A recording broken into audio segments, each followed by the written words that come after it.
Hello and welcome to Glades. मैं engineer Harish Saran आप सभी का ग्लेड्स फैमिली में हार्दिक स्वागत करता हूं। तो चलिए आज हम बात करते हैं असिम्प्टोटिक नोटेशन की। ओके, देखिए कल हमने इसके बारे में थोड़ा सा पढ़ा था, लेकिन आज हम इसको और ज़्यादा डिटेल में पढ़ते हैं और ज़्यादा डिटेल में हम इसको समझते हैं। ओके, तो शुरू करते हैं असिम्प्टोटिक नोटेशन। ओके, तो देखिए कल हमने जैसा कि हमने पढ़ा था कि जो असिम्प्टोटिक नोटेशन है वो कहते किसे है ना, ये हमने कल पढ़ा था। तो किसे कहते हैं? टाइम कॉम्प्लेक्सिटी और स्पेस कॉम्प्लेक्सिटी को कैलकुलेट या रिप्रेजेंट करने के लिए जिस नोटेशन की आवश्यकता होती है उसे ही हम क्या बोलते हैं? असिम्प्टोटिक नोटेशन हम बोलते हैं। ओके, तो ये डेफिनेशन हमने कल लिख ली थी। ओके, जैसा कि आप यहाँ पे देख पा रहे हो कि तो ये हमने कल डेफिनेशन लिख ली थी और हमने सिंपली इसके जो टाइप थे वो भी हमने समझ लिए थे। ओके, ये असम्प्टोटिक नोटेशन है वो कितने टाइप के होते हैं? ओके, तो असम्प्टोटिक नोटेशन है वो तीन टाइप के होते हैं। ठीक है, मेनली ये तीन टाइप के होते हैं और वैसे इसका एक अलग टाइप भी रहता है। देखिए एक आपके सामने लिटिल ओ टाइप का भी रहता है और लिटिल ओमेगा टाइप का भी आपके सामने एक टाइप और रहता है। ठीक है, तो इसको मैंने डब्लू और ये जो ओम का आपको साइन दिख रहा है इसके हिसाब से मैंने दर्शा दिया है पहले, ये ना कि ये जो डब्लू है ये होता है लिटिल ओमेगा। ओके, और ये होता है बिग ओमेगा। ओके, यानी कि बिग ओ और लिटिल ओ और बिग ओमेगा और लिटिल ओमेगा। ठीक है, देखिए ये दो पार्ट यही है एक्चुअली, जो मेन जो पार्ट होते हैं वो तीन ही होते हैं। ओके, तो इन्हीं के बारे में आज हम पढ़ने वाले हैं। और हमने एक चीज और देखी थी कि जो टाइम कॉम्प्लेक्सिटी हम दर्शाते हैं उनके जो फंक्शंस है वो क्या क्या होते हैं ना। अगर कांस्टेंट है हमारा फंक्शन तो जो कॉम्प्लेक्सिटी होती है वो क्या होती है? वन होती है। ओके, अगर लोग वाला है ना, तब हमारा क्या होता है? लोग एन से दर्शाते हैं। और अगर लीनियर, क्वाड्रेटिक, क्यूबिक और ये सब रहते तो इस टाइप से हम दर्शाते हैं। ठीक है, और फिर हमने देखा कि कंपैरिजन कैसे करते हैं ना। तो कंपैरिजन देखो, सबसे जो कम कॉम्प्लेक्सिटी रहती है वो एल्गोरिथम सबसे अच्छी मानी जाती है। ठीक है, तो ये बात हमने कल तक पढ़ ली थी और आज हम समझने वाले हैं बिग ओ, बिग ओमेगा और बिग थीटा के बारे में। ठीक है, कि ये नोटेशन होते क्या है और किस जगह ये नोटेशन काम आते हैं। ठीक है, तो इतनी चीजें हमने कल तक पढ़ ली थी और आज हम इससे आगे बढ़ते हैं। ओके, तो चलिए आगे बढ़ते हैं और आप हेडिंग डालिए बिग ओ नोटेशन। ओके, तो आप हेडिंग डाल सकते हैं बिग ओ नोटेशन। ओके, तो एक नंबर क्या है? बिग ओ। ओके, और ये क्या है? एक नोटेशन है। ओके, और ये क्या है? टाइम कॉम्प्लेक्सिटी कैलकुलेट करने का एक नोटेशन है। ओके, ये बात आप समझ रहे होंगे। ओके, तो इसके बारे में हम डिटेल से थोड़ा सा पढ़ते हैं। ठीक है, देखिए कल हमने बोला था कि ये जो है अपर बाउंड के लिए यूज होता है। ठीक है, और दूसरी बात ये है कि ये सबसे ज्यादा यूज होने वाला नोटेशन है। ओके, और इसको हम कैसे दिखाएंगे, इसका मतलब क्या है वो एक बार हम समझ लेते हैं। ठीक है, यानी कि इस नोटेशन का जो यूज है वो कहाँ होता है? ओके, यानी कि टाइम कॉम्प्लेक्सिटी इससे निकालते तो कैसे निकालते हैं इससे? ठीक है, ये बात हम समझते हैं। ओके, तो इस नोटेशन में क्या होता है? इस नोटेशन में एक फंक्शन एफ एन आपको गिवन रहता है। ठीक है, यानी कि कोई फंक्शन दिया रहेगा, जैसे मान लीजिए एफ एन है इक्वल टू है 3n+2 है। ठीक है, ये फंक्शन आपको दे दिया जाएगा और पूछा जाएगा कि इसकी जो टाइम कॉम्प्लेक्सिटी है वो क्या है। ठीक है, और इसको हम बिग ओ नोटेशन से कैसे देखते हैं? ठीक है, सबसे इंपॉर्टेंट है बिग ओ नोटेशन। ओके, यानी कि ऑर्डर ऑफ इसकी जो कॉम्प्लेक्सिटी है एन है ना, तो ये कॉम्प्लेक्सिटी आई कहाँ से, ये कैसे हुई है ना, तो यही चीजें हमको देखनी होती है। ठीक है, तो एक फंक्शन एफ एन आपको गिवन रहता है। ठीक है, उस फंक्शन के इस जो एफ एन फंक्शन है इसके रिस्पेक्ट में हम एक दूसरा फंक्शन जी एन लेते हैं। ओके, ध्यान से समझिएगा इसको। ओके, एक एक फंक्शन jn हम लेते हैं जो कि एक निश्चित समय के बाद fn से अपर बाउंड होता है। ठीक है, जैसे इसको हम एक ग्राफ के तौर पे हम समझते हैं। ठीक है, कोई दिक्कत नहीं, आपको नोट्स भी बनवाई जाएंगे। ओके, देखिए मान लीजिए एक हमारे पास में एक फंक्शन है, ये है fn। ओके, ये फंक्शन fn है। अब देखिए एक फंक्शन हम gn हम ले रहे हैं। ओके, एक फंक्शन gn ले रहे हैं वो फंक्शन क्या है, एक निश्चित समय के बाद fn से अपर बाउंड होगा, ठीक है। अपर बाउंड यानी fn से ज्यादा होगा वो, ठीक है। यानी कि एक निश्चित समय के बाद, मान लीजिए यहाँ से फंक्शन स्टार्ट हुआ है, कहाँ से, यहाँ से ओ पॉइंट से, ठीक है। यहाँ से स्टार्ट हुआ है और fn के साथ साथ चल रहा है, ओके। fn के साथ साथ चल रहा है, चल रहा है, लेकिन एक निश्चित समय के बाद में क्या हुआ, fn से अपर बाउंड ये हो गया, ठीक है। तो इसको हम कैसे लिख सकते हैं, देखिए इसको हम लिख सकते हैं इस टाइप से, देखिए fn है वो या तो छोटा होगा या इक्वल होगा किसके, c इंटू जी एन के, ओके। तो ये बात आप समझ पाए क्या, मेन जो हमको समझना था बिग ओ नोटेशन में वो यही है, ओके। यानी कि आप इस बात को पूरा समझ पाए होंगे कि fn जो फंक्शन है वो एक gn फंक्शन, ऐसा fn हमारे पास क्या होगा, गिवन होगा, जैसे ये fn एक गिवन है, ओके। फिर हम gn फंक्शन एक ऐसा मानेंगे जो एक निश्चित समय के बाद अपर बाउंड हो, ओके, किससे, fn से, है ना। तो वही हमारा क्या होता है, बिग ओ नोटेशन होता है। और जो ये c है वो क्या है, c हमारे पास क्या होता है, कांस्टेंट होता है, ओके। तो ये बात आप समझ पाए होंगे, ओके। तो इसको एक लैंग्वेज के तौर पे लिखते हैं। सबसे पहले आप ये वाला ग्राफ बनाइए, ठीक है। ये उदाहरण भी एक बार लिखवाएंगे, सबसे पहले आप ये ग्राफ बनाइए, okay. Big O notation heading डाली होगी, उसके नीचे ये ग्राफ आप बना लीजिए, ओके। ग्राफ बनाइए, फिर थोड़ी सी थ्योरी हम लिखते हैं और उसके बाद हम करने वाले हैं क्वेश्चंस, ओके। तो ये ग्राफ आप बनाइए जल्दी से।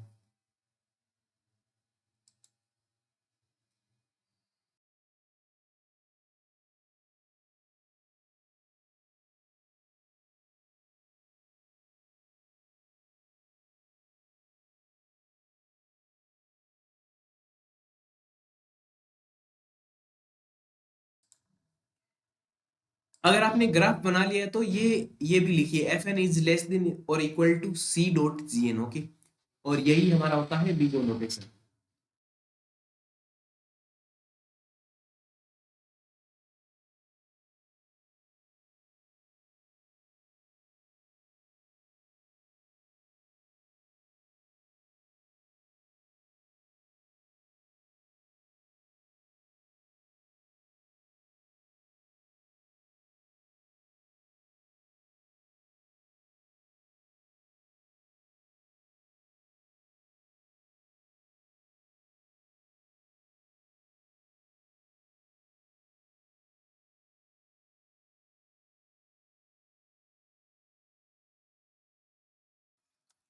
तो ये आपने नोट कर लिया होगा।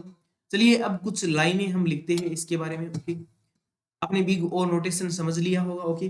अब हम इसके बारे में जो इंपॉर्टेंट चीजें हैं वो हम लिख लेते हैं, ओके। तो चलिए साथ साथ नोट करिए,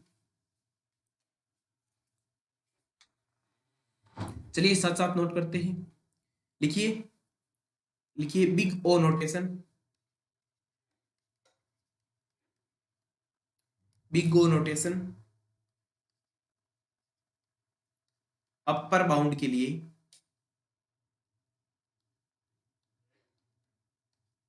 अपर बाउंड के लिए यूज करते हैं, ओके। देखिए ये पहली बात है आपकी, अगर आप कंपटीशन की तैयारी कर रहे हैं तो ये वेरी इंपॉर्टेंट, ओके। अगला पॉइंट आप लिखिए, लिखिए यह सबसे ज्यादा, यह सबसे ज्यादा यूज होने वाला, यूज होने वाला नोटेशन है, ओके। यानी कि जो ये बिग ओ नोटेशन है ये सबसे ज्यादा यूज होता है, ओके। तो पहला पॉइंट आपने लिख लिया, big O notation upper bound के लिए यूज होता है, और दूसरा लिख लिया ये सबसे ज्यादा यूज होने वाला है, ठीक है। और तीसरा पॉइंट आप लिखिए, लिखिए, लिखिए इस नोटेशन, देखिए जो बातें हमने बोली है वही हम लिख लेते हैं, ताकि आपको जब नेक्स्ट टाइम आप पढ़े तब आपको बहुत ही इजी ये सारी चीजें लगे, ओके। देखिए इस नोटेशन में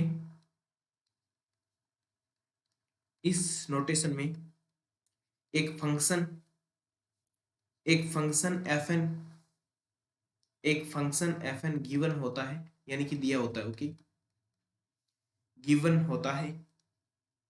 एवं, एवं उस फंक्शन के, एवं उस फंक्शन के रेस्पेक्ट में,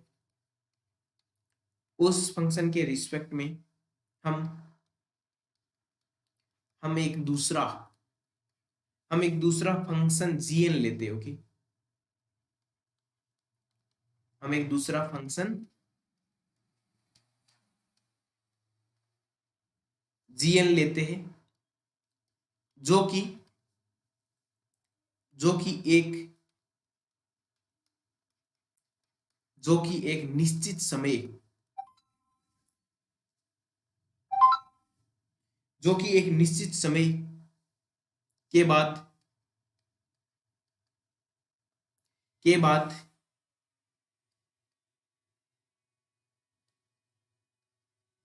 के बाद fn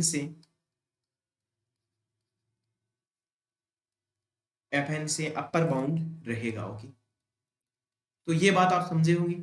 चलिए जल्दी से नोट करिए।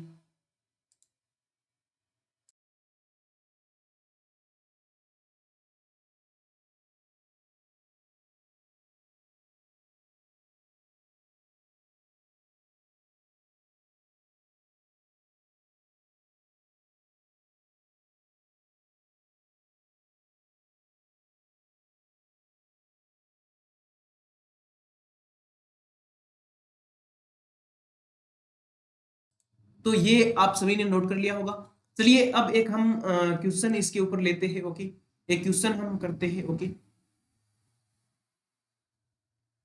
तो वही जो क्वेश्चन हमने उदाहरण के तौर पे बताया था उसी को हम करते हैं और देखते हैं उसकी जो कॉम्प्लेक्सिटी है वो हम कैसे निकाल पाते हैं। ओके, यानी ऑर्डर ऑफ एन होगा, ऑर्डर ऑफ एन स्क्वायर होगा या क्या होगा। ठीक है, और ये हमने कंपैरिजन में सबसे पहले ही समझ लिया था कि जो सबसे कम जो कॉम्प्लेक्सिटी होती है वो सबसे अच्छी होती है। ठीक है, तो एक एक बात आपके काम आने वाली है। तो बिग ओ नोटेशन के बारे में आप पूरी बातें समझ पाए होंगे इस डायग्राम के तहत। ओके, तो एफ एन क्या होगा, लेस देन और इक्वल टू क्या होगा, सी डॉट जी एन सी होगा। ठीक है, तो ये इक्वेशन आपको पता चल गई। चलिए एक क्वेश्चन हमारे साथ में आप लिखिए, एक क्वेश्चन आप लिखिए,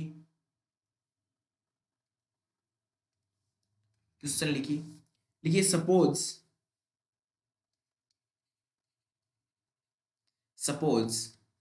F N equal to 3n+2। Okay है, तो तो इसका अपर बाउंड बताइए। ठीक है, तो आपका क्वेश्चन क्या है, एक फंक्शन आपके सामने एफ एन दिया हुआ है और इसका आपको अपर बाउंड पूछा गया। ठीक है, तो चलिए इस क्वेश्चन को हम समझते हैं। देखिए आपके सामने फंक्शन क्या दे रखा है, एफ एन दे रखा है 3n+2। ठीक है, अब देखिए एक फंक्शन जी एन हम कैसा मानेंगे, जो एफ एन से क्या हो, अपर बाउंड हो। ठीक है, तो ये हमने कॉन्सेप्ट हमने समझा था। ठीक है, यानी कि अपर बाउंड का कॉन्सेप्ट क्या होता है, एक फंक्शन जी एन हम ऐसा मानेंगे जो सी डॉट जी एन होगा। ठीक है, तो ये इक्वेशन हमको पता है। ओके, और ये किसका है, बिग ओ नोटेशन का। ओके, अब देखिए एफ एन हमारे सामने क्या है, 3n+2 है। ओके, लेस देन और equal to C dot ji N. ठीक है, तो हमारे पास जो भी जी एन आएगा ना, इसकी जो भी कॉम्प्लेक्सिटी यानी कि इसका जो भी ऑर्डर होगा वही हमारी क्या होगी, टाइम कॉम्प्लेक्सिटी होगी। किसके लिए, अपर बाउंड के लिए। ओके, तो देखिए सी डॉट जी एन है ना, तो यहां से आप क्या मान सकते हैं कि इसका जो कम से कम जो पावर का फंक्शन है वो क्या मान सकते हैं, जिससे कि ये छोटा रहे, है ना, 3n+2 क्या रहे, छोटा रहे। ठीक है, तो इसका वेरी सिंपल आपके सामने तरीका होता है। देखिए यहाँ पे मैक्सिमम जो पावर है n की क्या है, n की पावर है वो 1 है। ठीक है, यानी कि n की पावर 1 है। ठीक है, ना कि n स्क्वायर है, ना कि n क्यूब है। ठीक है, तो n की पावर 1 है तो gn को क्या मानेंगे, सबसे पहले तो n मानेंगे। ओके, देखिए 3n+2 सी डॉट एन। ठीक है, अब जी एन जो फंक्शन आया हमारा क्या आ गया, एन आ गया। ठीक है, तो सबसे पहले आपको क्वेश्चन सोल्व कैसे करना है वही मैं आपको सिखा रहा हूँ। ओके, अब देखिए इस सी को कुछ भी मान लीजिए ना, ऐसा कुछ मानिए जिससे कि ये आपकी इक्वेशन है वो सेटिस्फाई हो। ठीक है, जिसे हम मान लेते हैं कि सी को हम मान लेते हैं, मान लीजिए कि सी है आपका 7। ओके, मान लीजिए सी है 7। ओके, अब हम चेक करते हैं n की वैल्यू रख के क्या ये इक्वेशन सेटिस्फाई हो रही है। देखिए ये तो आपका एक तरीका है जो इसके अकॉर्डिंग करेंगे।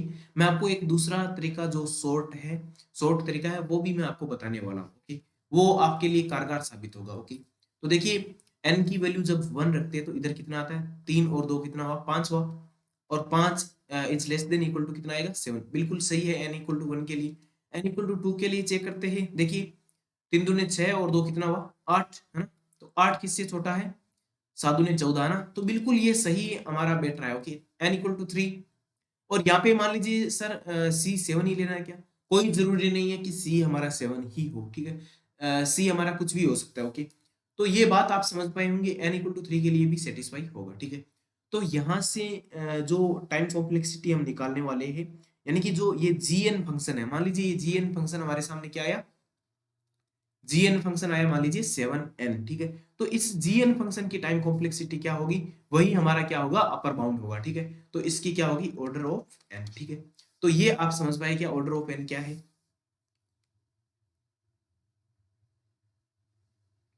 तो ये हम कैसे निकालते हैं, जो जी एन फंक्शन हमने लिया है उसकी जो पावर, जो मैक्सिमम उसकी पावर है, वो क्या है, वही हमारा क्या होगी, टाइम कॉम्प्लेक्सिटी होगी, यानी कि ऑर्डर ऑफ एन हो गया, ठीक है।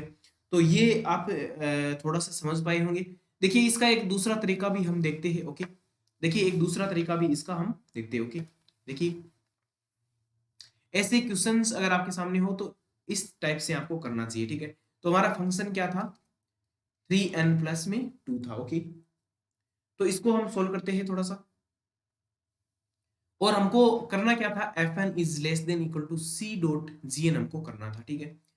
अब एक बात बताइए, 3n+2 है, ठीक है। तो ये इससे छोटा होगा क्या, 3n+2n से, बताइए। ये ऑलवेज इससे छोटा होगा कि नहीं होगा, बताइए। n अगर ग्रेटर देन और इक्वल टू 0 है, ठीक है, n ग्रेटर देन 0 है, तो ये इक्वल आ सकता है, और क्या आ सकता है, इससे छोटा रहेगा। कैसे छोटा रहेगा, क्योंकि जब n की वैल्यू 1 है, n की वैल्यू 2 है, तो n की वैल्यू जैसे जैसे बढ़ेगी तो ये इससे बड़ा होता जाएगा, ठीक है। तो आप इस टाइप से आप मान सकते हैं, यानी कि जो भी कांस्टेंट आपके सामने दिख रहा है उसमें आप n लगा सकते हैं, ठीक है। जरूरी नहीं है कि n ही लगाए, ठीक है। तो ये क्वेश्चन के अकॉर्डिंग होगा, आगे भी हम बहुत सारे ऐसे क्वेश्चन करने वाले हैं, तब आपको समझ में आएगा, ठीक है। तो यहाँ से हमारे पास में ये कितना आ गया, 3 और 2 कितना आया, 5n आया, ठीक है। तो यहाँ से जो ये आ रहा है यही हमारा क्या होता है, gn होता है। और यहाँ से ऑर्डर ऑफ n आपकी क्या आती है, टाइम कॉम्प्लेक्सिटी आती है, ठीक है। अब देखिए एक चीज यहाँ पे और आपको समझनी है, ठीक है। अब मान लीजिए पावर तो n तो आ गई, ठीक है।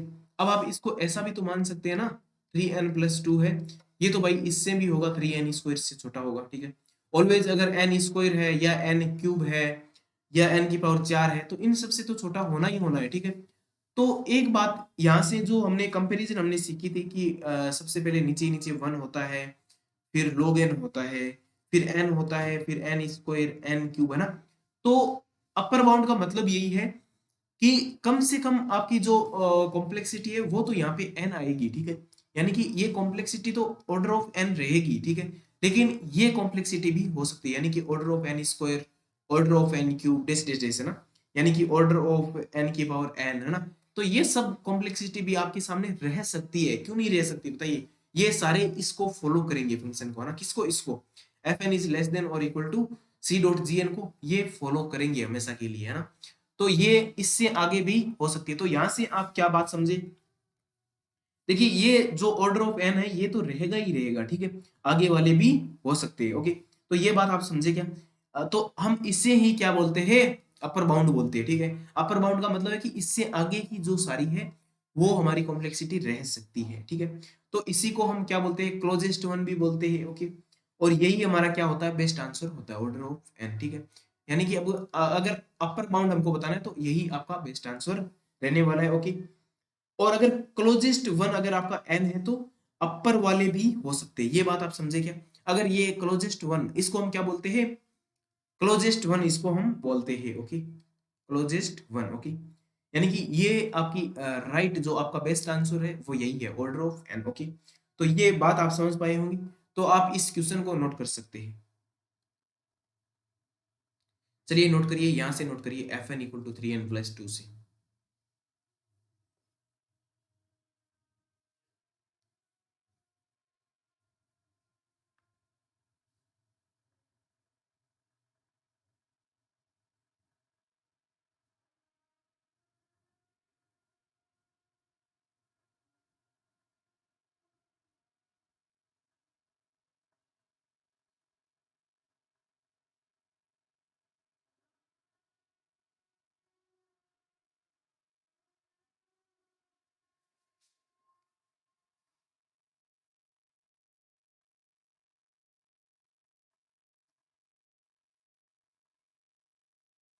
ये आप सभी का नोट हुआ होगा। चलिए अगला ये भी आप नोट कर लीजिए।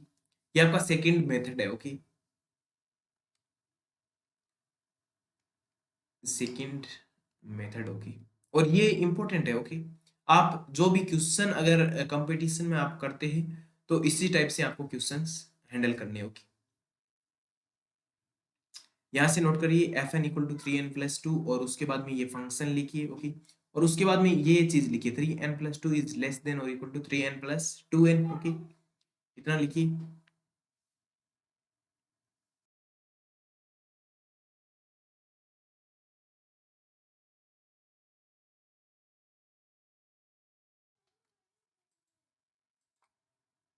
उसके बाद में आप लिखिए यहाँ से आप ऑर्डर ऑफ एन लिखिए, या एक बार फिर ये लिखिए जी एन इक्वल टू क्या आएगा, 5n आएगा। ओके, जी एन आपका क्या हो जाएगा, 5n आ जाएगा। ठीक है, यानी कि आपका जो बेस्ट आंसर है वो यही है। ओके, और यहाँ से आप कॉम्प्लेक्सिटी लिखिए, ये क्या है, ऑर्डर ऑफ एन क्या है आपकी, टाइम कॉम्प्लेक्सिटी है। ओके, बाद में हम सीखेंगे कि प्रोग्राम जो दिया रहता है उसकी टाइम कॉम्प्लेक्सिटी कैसे निकालते हैं, वो भी हम सीखेंगे। ओके,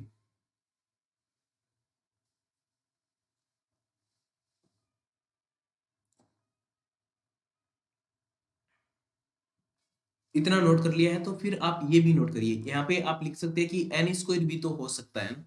अपनी लैंग्वेज में लिखिए ताकि आपको इन फ्यूचर आपको अच्छे से याद हो, है ना। यानी कि जो आपकी कॉम्प्लेक्सिटी है वो ऑर्डर ऑफ एन स्क्वायर भी हो सकती है, ऑर्डर ऑफ एन क्यूब भी हो सकती है ना। यानी ऐसे ही आगे की सारी जो कॉम्प्लेक्सिटी है वो भी तो पॉसिबल है ना।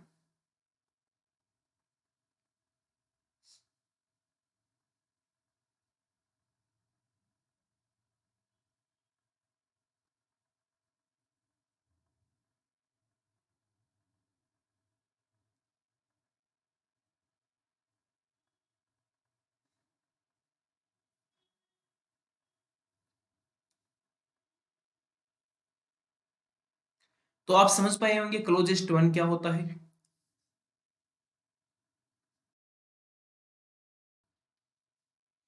तो क्लोजेस्ट वन क्या होता है, यानी कि जो बेटर जो बेस्ट आंसर हमारा आता है वही हमारा क्या होता है, क्लोजेस्ट वन होता है। और इससे जो भी अपर वाले हैं ना, अपर बाउंड का मतलब यही है कि जो अपर वाले हैं वो भी हमारे सारे आंसर हो सकते हैं। ठीक है, चलिए आगे बढ़ते हैं और अब हम पढ़ते हैं बिग ओमेगा के बारे में। ओके, तो हेडिंग डाल लीजिए बिग ओमेगा। ओके, हेडिंग डालिए बिग ओमेगा।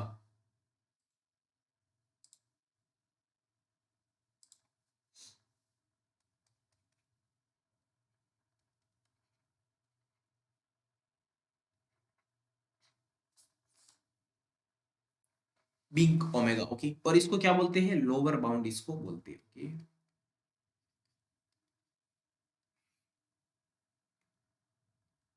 चलिए लोअर बाउंड के बारे में हम समझते हैं। ओके, वही बात है, एक फंक्शन हमारे पास एफ एन दिया रहता है। ओके, और एक फंक्शन हम दूसरा मानते हैं जी एन। ओके, और वो जी एन क्या है, लोअर बाउंड का मतलब है इससे नीचे रहेगा। ओके, अपर बाउंड में क्या था, एक निश्चित समय के बाद में क्या था, ऊपर था। ठीक है, और इसमें क्या होगा, एक निश्चित टाइम के बाद में नीचे रहेगा। ओके, ये बात आप समझ पाए होंगे। ओके, तो सबसे पहले आप इतना नोट करिए, और यहां से हम एक चीज ये लिख सकते हैं कि जो फंक्शन एफ एन है वो क्या होगा, ग्रेटर देन और equal to C dot ji n हमारा रहेगा। ठीक है, और सी जहां पे क्या है, कांस्टेंट है। ओके, तो ये रिलेशन भी आप लिख सकते हैं और यहाँ से आप बात को समझ भी पाए होंगे। ओके, यानी कि एक टाइम के बाद जो फंक्शन एफ एन है, एफ एन से जो जी एन है वो क्या रहेगा, लोअर रहेगा, है ना, कि नीचे रहेगा एक टाइम के बाद। ओके, तो ये बात आप समझ पाए होंगे, नोट करिए।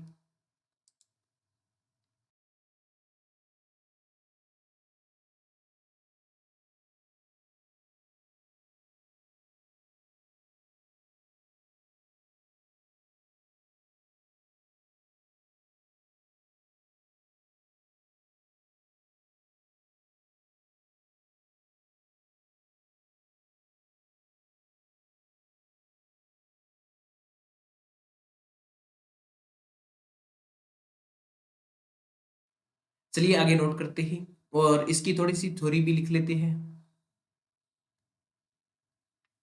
तो साथ साथ में नोट करते चलिएगा।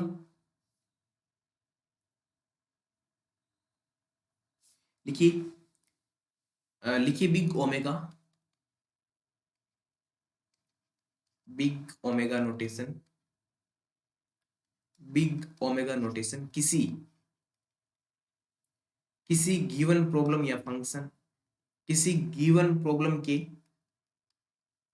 किसी गिवन प्रॉब्लम के लोअर लोअर बाउंड को लोअर बाउंड को रिप्रेजेंट करने का काम करता है। ठीक है, ये बात नोट करिए।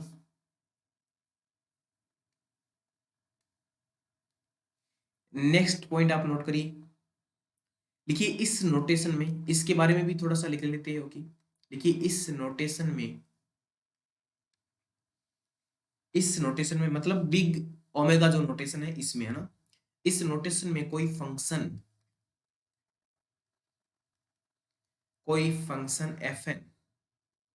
fn को इस प्रकार डिफाइन किया जाता है, कोई फंक्शन fn को इस प्रकार डिफाइन किया जाता है कि कि किसी किसी निश्चित समय के बाद, अगर आप एक समझ गए तो बाकी तीनों आपके लिए आसान होंगे। ओके, एक समय के बाद फंक्शन fn दूसरे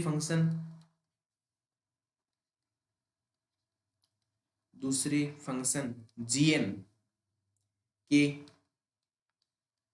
हमेशा बड़ा या बराबर होगा। ओके,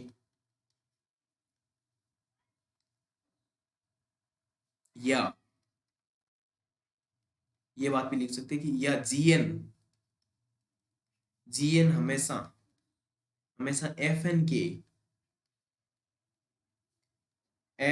के लोअर बाउंड होगा। ओके, तो ये आप बिग ओमेगा नोटेशन आप समझ पाए होंगे।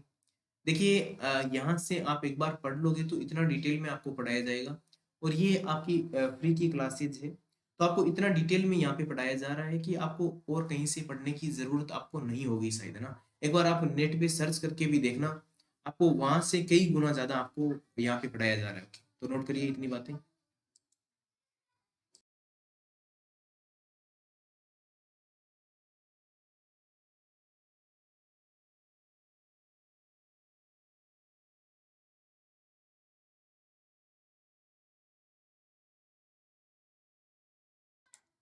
चलिए एक क्वेश्चन करते हैं और साथ साथ में समझते जाइएगा। ओके, वही क्वेश्चन हम वापस से ले लेते हैं। ओके, जैसे हमारे पास में था fn equal to 3n+2। Okay, तो ये क्वेश्चन था और इसमें हमको निकालना था, पहले तो हमको निकालना था अपर बाउंड, अब हम निकाल रहे हैं लोअर बाउंड। ठीक है, तो आपको आइडिया लग गया होगा कि हम कैसे इसको निकालने वाले हैं। ओके, तो ये आपका क्वेश्चन है, suppose fn equal to 3n+2 है। ओके, और आपको लोअर बाउंड है वो फाइंड करना है। ओके, तो कैसे करेंगे हम लोअर बाउंड फाइंड, है ना।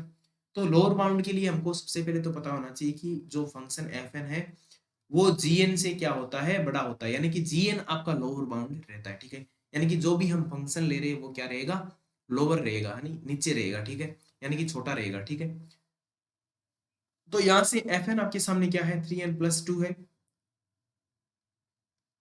और एक फंक्शन gn ऐसा लेना है जिससे आपका क्या हो, ये वाला फंक्शन क्या हो, इससे हमेशा ऑलवेज क्या रहे, बड़ा रहे या बराबर रहे। ठीक है, तो ऐसा हम फंक्शन ले सकते हैं। देखिए जैसे यहाँ पे 3n लिखा है ना, तो एक बात बताइए मेरे को, 3n से ये हमेशा बड़ा नहीं होगा क्या, 2 यूनिट ये हमेशा बड़ा रहेगा। ठीक है, यानी कि 2 यूनिट हमेशा ये क्या रहेगा, बड़ा रहेगा, n की वैल्यू चाहे कुछ भी हो। ठीक है, तो n की जो पॉजिटिव वैल्यू है उनके लिए ये जो फंक्शन है, इस फंक्शन से हमेशा 2 यूनिट बड़ा रहेगा। ठीक है, तो यहाँ से हम क्या बोल सकते हैं कि gn हम लिख सकते हैं n, है ना, या इसको बोल सकते हैं 3n। ठीक है, तो यहाँ से जो हमारा ऑर्डर आता है वो क्या आता है, ऑर्डर ऑफ n। ओके, फिर से अगेन हमारा ऑर्डर ऑफ n आता है किसके लिए? लोअर बाउंड के लिए, ठीक है। लेकिन लेकिन एक बात यहां से समझिएगा, ये जो 3n+2 है वो ऑलवेज 3 से बड़ा नहीं हो सकता क्या? या ऑलवेज 0 से बड़ा नहीं हो सकता क्या? या ऑलवेज आप समझ लीजिए 1 से बड़ा नहीं हो सकता क्या? तो इसकी तो जो कॉम्प्लेक्सिटी है वो ऑर्डर ऑफ 1 भी तो हो सकती है ना, बताइए। और दूसरी बात, आप यहाँ से log n लीजिए ना, log n लीजिए ना, तो ये फंक्शन 3n+2 है, ये तो log n से भी तो बड़ा होगा। log n से भी हमेशा क्या होगा? ऑलवेज क्या होगा? बड़ा होगा। तो इसका तो जो ऑर्डर है वो log n भी आ सकता है, बिल्कुल आ सकता है। और दूसरा आप ये भी समझिए कि रूट n से भी तो ये बड़ा होगा ये फंक्शन। तो यहाँ से ऑर्डर ऑफ जो है टाइम कॉम्प्लेक्सिटी वो क्या आ सकती है? ऑर्डर ऑफ रूट n भी आ सकती है, बिल्कुल सर आ सकती है। अच्छा, एक बात यहाँ से समझना, इसको ऑर्डर ऑफ नहीं बोलते हैं, ओमेगा ऑफ बोलते हैं, ठीक है। ऑर्डर ऑफ तो बिग ओ को बोलेंगे, ओके। तो इसको क्या बोलेंगे? ओमेगा, ओके, या इसको ओम से दर्शा सकते हैं, okay. Omega n, omega n, ठीक है। तो इसकी जो टाइम कॉम्प्लेक्सिटी होगी वो क्या होगी? ओमेगा एन होगी, ठीक है। अब यहाँ से आप एक बात और समझना, ठीक है। जैसे हमने शुरू में कंपैरिजन में समझा था कि 1 है वो सबसे छोटा होता है, फिर हमारा log n होता है, फिर अंडर रूट n होता है, फिर n होता है, n स्क्वायर होता है, ऐसे ही चलता जाता है। और लास्ट में 2 की पावर n या n की पावर n होता है, ठीक है। तो यहाँ से हमारी जो टाइम कॉम्प्लेक्सिटी थी इस फंक्शन के लिए क्या आ रही थी? लोअर बाउंड के लिए ओमेगा ऑफ n आ रही थी, ठीक है। तो क्या ये सारी भी हमारी थी, है ना? तो यहाँ से हम ऐसा भी बोल सकते हैं कि ओमेगा ऑफ रूट n भी उसके लिए सही आंसर है। लेकिन जो परफेक्ट जो हमारा आंसर रहेगा वो क्या रहेगा? ओमेगा ऑफ n रहेगा, ठीक है। ये बात आप समझ पाए होंगे, ओके। तो इन सब को क्या बोलते हैं? तो इसको हम क्या बोल सकते हैं? क्लोजेस्ट लोअर बाउंड हम बोलते हैं, ठीक है। तो इन सारे जो बाउंड होते हैं इनको क्या बोलते हैं? Closest lower bound. जैसे वहां पे था ना क्लोजेस्ट अपर बाउंड, जैसे आगे वाले थे, है ना, क्लोजेस्ट अपर बाउंड थे, तो इस फंक्शन के लिए ये क्या हो जाएगा? क्लोजेस्ट लोअर बाउंड हो जाएगा, ठीक है। तो ये आप क्वेश्चन आप सबसे पहले नोट करिए, यहाँ से नोट करना प्रारंभ करिए। F N equal to 3n+2 और लोअर बाउंड आपसे पूछा गया, तो सबसे पहले आप ये इक्वेशन नोट करिए और उसके बाद देखिए कि क्या हो सकता है ऐसा, है ना। तो यहाँ से आप नॉर्मल आप ले सकते हैं, कांस्टेंट को हटा के सीधा ले सकते हैं, ठीक है। या आप ऐसा भी बोल सकते थे कि ये जो कांस्टेंट है दो, है ना, इससे हमेशा क्या रहेगा? बड़ा रहेगा, क्योंकि दो जुड़ रहा है हमें, है ना। एन क्या हो सकता है? 0 1 2 3 कुछ भी हो सकता है, ठीक है। तो ये क्वेश्चन आप समझ पाए होंगे। लोअर बाउंड बाउंड अगर आपको ज्ञात करना हो तो कैसे करते हैं ना।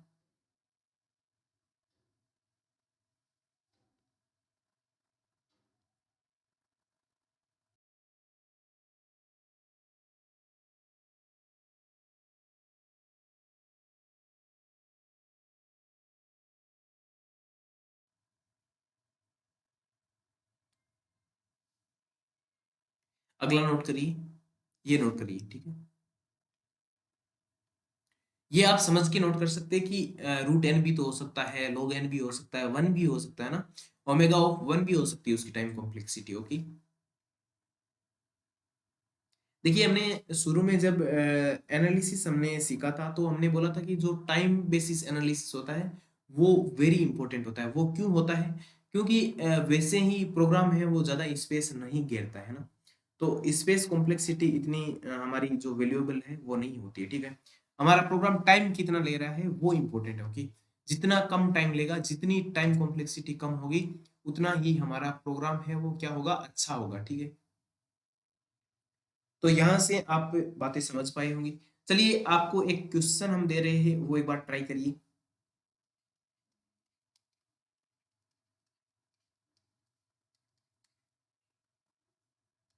देखिए एफ एन है 5n² / 2 + 6 और इसका आपको बताना है लोअर बाउंड, ओके। एक बार आप ट्राई करिए, फिर हम इसको सॉल्व करते हैं। लोअर बाउंड इसके लिए आपको निकालना है। चलिए जल्दी से इसको ट्राई करिए।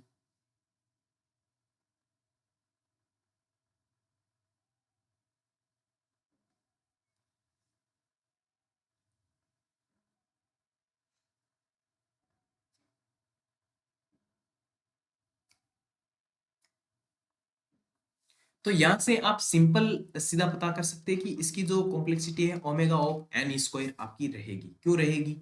क्योंकि जस्ट आपको फाइंड करना है कि एफ एन है वो ग्रेटर देन और equal to C dot g है ना। जस्ट आपको फाइंड करना है कि जस्ट जो फंक्शन है वो कौन सा है ना। तो यहाँ से हम ऐसा बोल सकते हैं ना 5/2 n स्क्वायर है ना। इससे तो ये फंक्शन हमेशा बड़ा ही रहेगा। कितने यूनिट? 6 यूनिट है ना। तो यहाँ से आप जो कॉम्प्लेक्सिटी है ओमेगा ऑफ एन स्क्वायर बोल सकते हैं। अगर ओमेगा ऑफ एन स्क्वायर है इसका मतलब ओमेगा ऑफ एन भी होगा, ठीक है। लेकिन जो क्लोजेस्ट वन है वो क्या होगी? ओमेगा एन स्क्वायर होगी, ठीक है। तो आपको क्लोजेस्ट लोअर बाउंड आपको फाइंड करना हो तो क्या होगा? डब्ल्यू एन स्क्वायर। और लोअर बाउंड के लिए जो सबसे परफेक्ट जो आंसर है वो क्या होगा? डब्ल्यू एन स्क्वायर। ओके, तो ये बात आप समझ पाए होंगी। तो इसके लिए क्या क्या और हो सकता है? एन हो सकता है, रूट एन हो सकता है, log n भी हो सकता है और 1 भी हो सकता है, ठीक है। तो ये सारे भी क्या हो सकते हैं? ये सारे भी आपके ओमेगा ऑफ हो सकते हैं, ठीक है। यानी कि जो कॉम्प्लेक्सिटी है, टाइम कॉम्प्लेक्सिटी, ये भी हो सकती है, ठीक है। लेकिन जो हमारा राइट आंसर है वो क्या होगा? डब्ल्यू ऑफ एन स्क्वायर। ओके, तो यहाँ तक आई थिंक आप बातें समझ गए होंगे। अब जो अगला हम पढ़ने वाले हैं वो है बिग थीटा नोटेशन। ओके, तो हेडिंग डालिए big theta notation.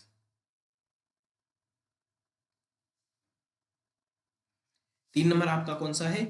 Big theta.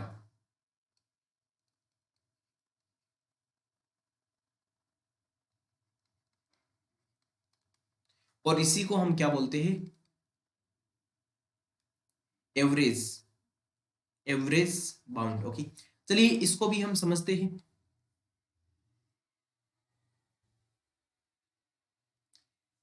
आपको मैं ग्राफ बनाऊंगा, ग्राफ बनाते ही आप शायद इस बिग थीटा नोटेशन को आप समझ पाओगे। ओके, देखिए, और एक चीज आप और समझ लीजिएगा, ये जो वाई एक्सिस रहती है ये रहती है टाइम की। ओके, और ये जो आपकी एक्स एक्सिस रहती है वो रहती है एन की, है ना। कि जो फंक्शन है उसका एन क्या है। ओके, और इधर रहता है आपका टाइम। ओके, टाइम के अनुसार हमको पता करना है कि जो बिग थीटा नोटेशन है वो क्या है। ओके, तो सबसे पहले तो आपको क्या गिवन रहेगा? एक फंक्शन एफ एन आपको गिवन रहेगा, ठीक है। एक फंक्शन एफ एन आपको गिवन रहेगा। ओके, अब देखिए एवरेज बाउंड आपको क्या होता है? इसको हम और भी एक नाम से बोलते हैं, वो होता है टाइट बाउंड। ओके,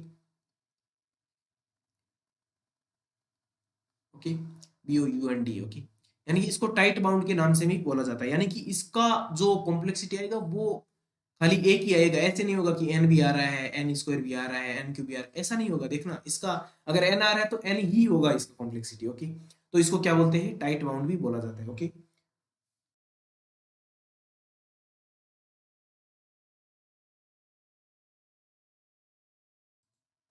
चलिए आगे हम इसका समझते हैं।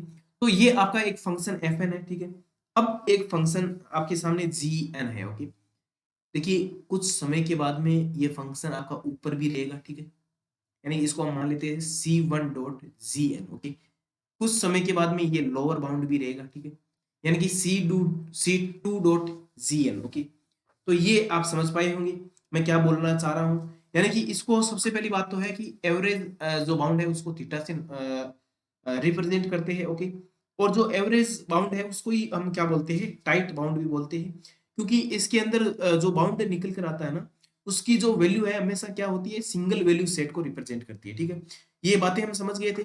और इस नोटेशन में क्या होता है? एक फंक्शन एफ एन हम लेते हैं, और उसी फंक्शन वह दूसरे फंक्शन जीएन के अपर भी रहेगा और लोअर भी रहेगा, ठीक है। जैसा कि आप डायग्राम में देख रहे होंगे, है ना। तो ये आप समझ पाए होंगे। सबसे पहले आप डायग्राम को उतारिए, अपनी नोटबुक में नोट करिए, और फिर हम एक क्वेश्चन के माध्यम से इसको समझेंगे तो और बेटर हमको समझ में आएगा, ठीक है। तो एवरेज बाउंड आप समझ पाए होंगे।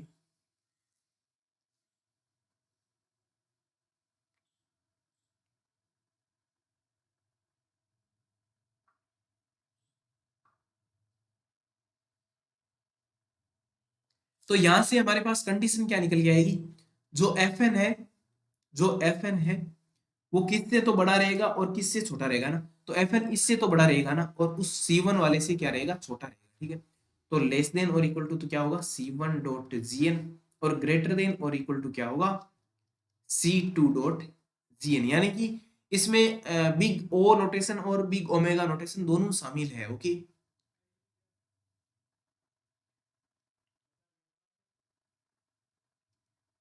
ये नोट करिए।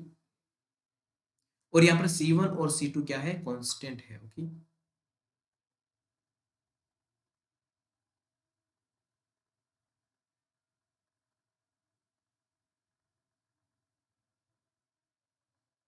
चलिए एक क्वेश्चन के माध्यम से हम इसको समझते हैं, या सबसे पहले इसकी थोड़ी सी थ्योरी है वो हम लिख लेते हैं। ओके, तो इसके दो तीन पॉइंट है वो भी हम नोट करते हैं, ताकि आपको इन फ्यूचर आपको परेशान ना होना पड़े। ओके, नोट्स को लेके, ठीक है। अपने हाथ से बनाए गए नोट्स हमेशा याद रहते हैं। ओके, तो इसका फर्स्ट पॉइंट आप नोट करिए, लिखिए एवरेज बाउंड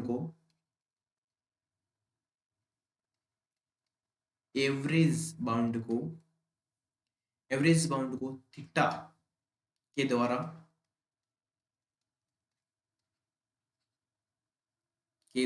रिप्रेजेंट किया जाता है। ठीक है, पहला पॉइंट ये हो गया। दूसरा पॉइंट नोट करिए, देखिए इस नोटेशन में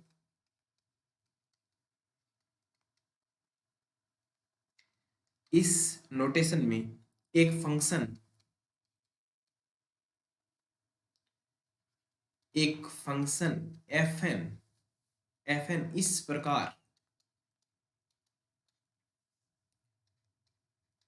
प्रकार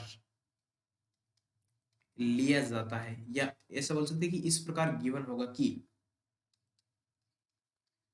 वह वह दूसरे फंक्शन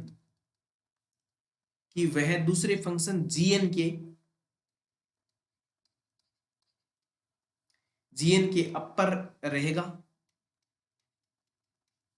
एवं लोअर भी रहेगा। ठीक है, तो ये बात भी हमने डायग्राम के माध्यम से समझ ली है। ओके, एक पॉइंट और लिखिए जो टाइट बाउंड वाला था ना, तो लिखिए एवरेज बाउंड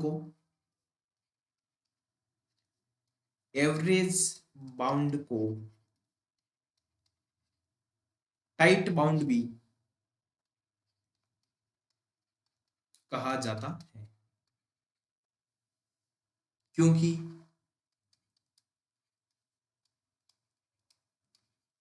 क्योंकि इसके अंदर जो बाउंड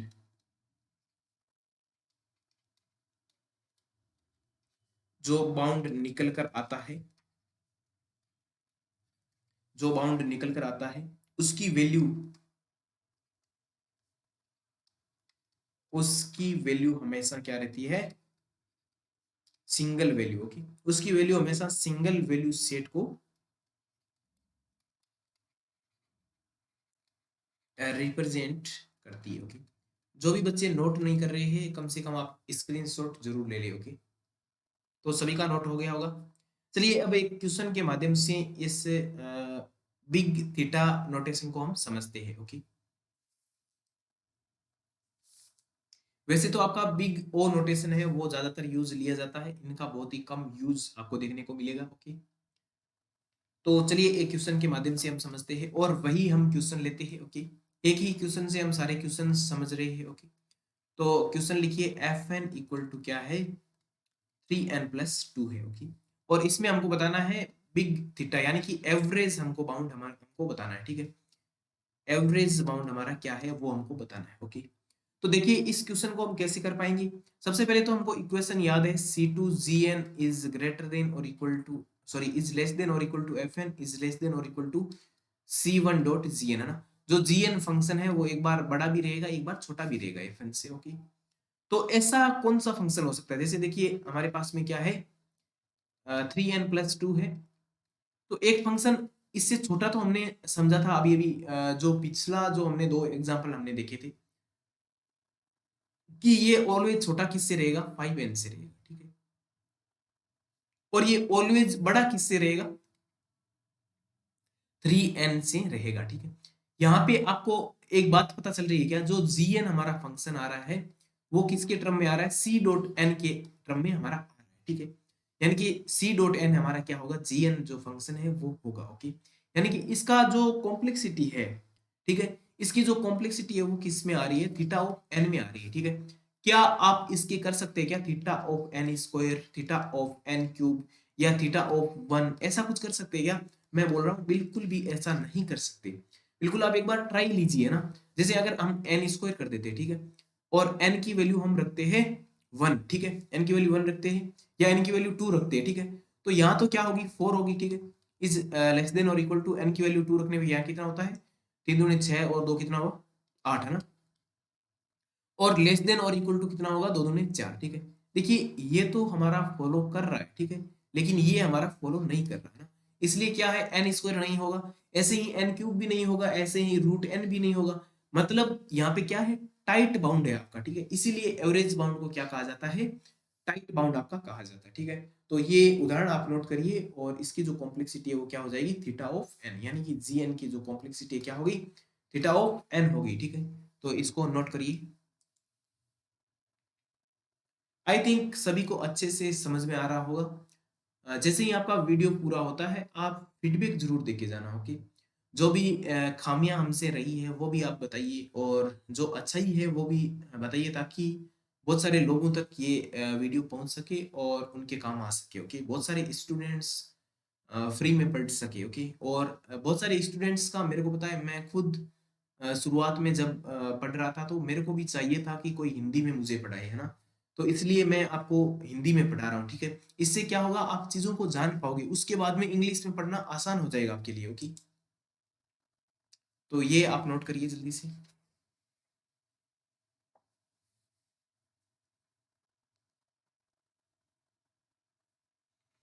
चलिए एक ऐसा ही क्वेश्चन और हम नोट करते हैं, ओके, और फिर उस क्वेश्चन से हम समझते हैं। जैसे मान लीजिए हमारा फंक्शन एफ एन क्या है,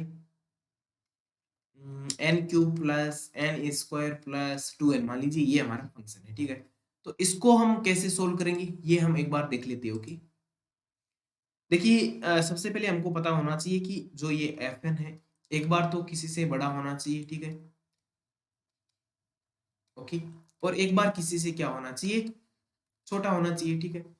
तो अब देखते हैं कि जो जी एन फंक्शन है उसकी जो मैक्सिमम जो पावर है वो हमारे पास में क्या होनी चाहिए ताकि ये कंडीशन हमारी सेटिस्फाई हो जाए, ठीक है, वही हमारा क्या होगा थीटा ऑफ जो भी पावर होगी वही हमारा क्या होगा टाइम कॉम्प्लेक्सिटी होगा, ओके। तो इसे टाइट बाउंड क्यों बोलते हैं ये आप समझ पाए होंगे, ओके। चलिए इस क्वेश्चन को हम करते हैं।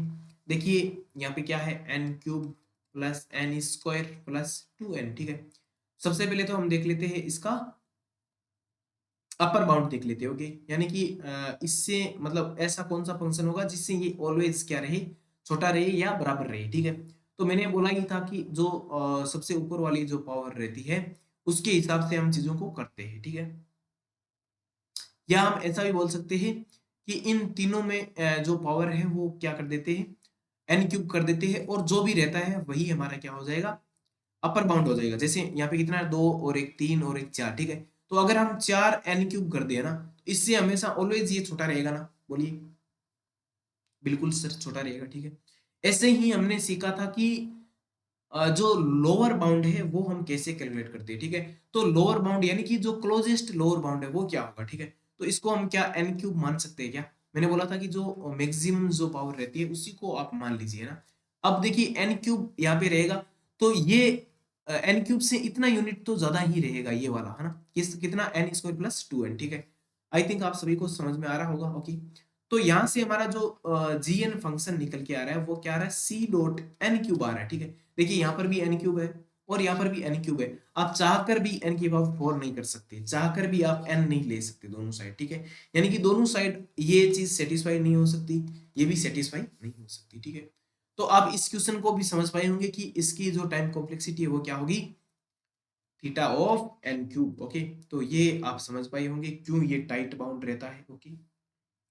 तो ये हमने असिम्प्टोटिक नोटेशन हमने पढ़ लिया, जो इंपॉर्टेंट थे तीन हमारे जो पार्ट थे बिग ओ बिग ओमेगा और बिग थीटा, ओके।